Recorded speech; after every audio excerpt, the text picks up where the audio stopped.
छात्रों और युवाओं पर लगातार 10 सालों से जिस तरह के वादे किए गए थे कि बहुत हुआ युवाओं पे वार, अब की बार मोदी सरकार, बहुत सारे वादे किए कि 2 करोड़ नौकरियां दी जाएंगी हर साल, लेकिन नौकरियां देने की बात तो दूर, हमसे नौकरियां छीन ली। हमें पैदल छोड़ दिया, दिल्ली से, सूरत से, लुधियाना से, चंडीगढ़ से पैदल चलने के लिए, ताकि हम यहाँ तक पैदल आए। ये कोरोना का वक्त था और इस सरकार की आंखों में शर्म तक नहीं आई। अगर स्कूलों की स्थिति जर्जर है तो स्कूल को बंद कर दो।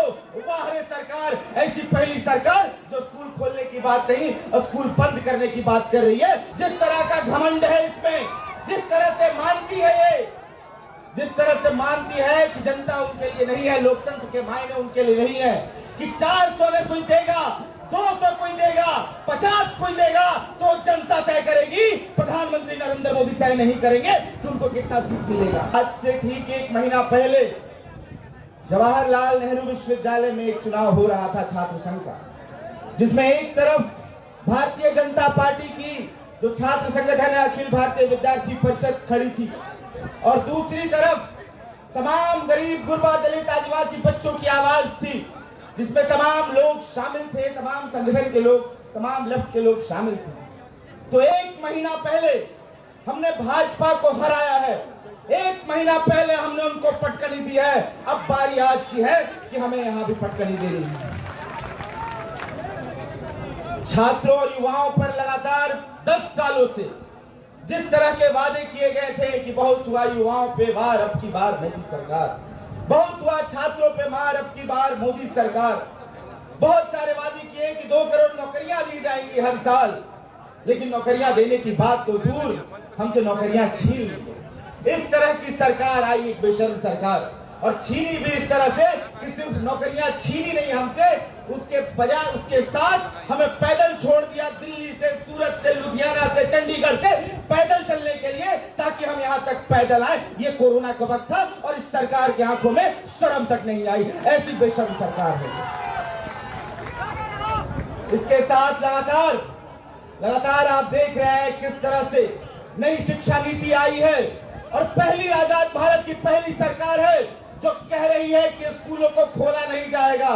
अगर स्कूलों की स्थिति जर्जर है तो स्कूल को बंद कर दो। वाह रे सरकार, ऐसी पहली सरकार जो स्कूल खोलने की बात नहीं, स्कूल बंद करने की बात कर रही है और हमारे बच्चों के भविष्य को ये खतरे में डाल रही है। ऐसी सरकार है। बार बार सारे साथी कह रहे हैं कि 400 से ज्यादा आएगा तो संविधान बदल दिया जाए, और सही बात है कि जिस तरह का दम भर रही है, जिस तरह का घमंड है इसमें, जिस तरह से मानती है ये, जिस तरह से मानती है कि जनता उनके लिए नहीं है, लोकतंत्र के मायने उनके लिए नहीं है, कि 400 में कोई देगा, 200 कोई देगा, 50 कोई देगा, तो जनता तय करेगी। प्रधानमंत्री नरेंद्र मोदी तय नहीं करेंगे कि उनको कितना सीट मिलेगा। इसलिए लोकतंत्र में विश्वास रखने वाले मेरे दोस्तों, मेरे साथियों, संविधान को बचाने वाले मेरे दोस्तों, मेरे साथियों, इस चुनाव में पूरी ताकत के साथ काराकाट में झंडे पर 3 तारा पर बटन दबाइएगा, और किसानों के नेता, छात्रों के नेता, महिलाओं के नेता और हम तमाम गरीब गुरबों के नेता राजा राम सिंह को जिताइएगा, और पूरी ताकत के साथ जिताइएगा।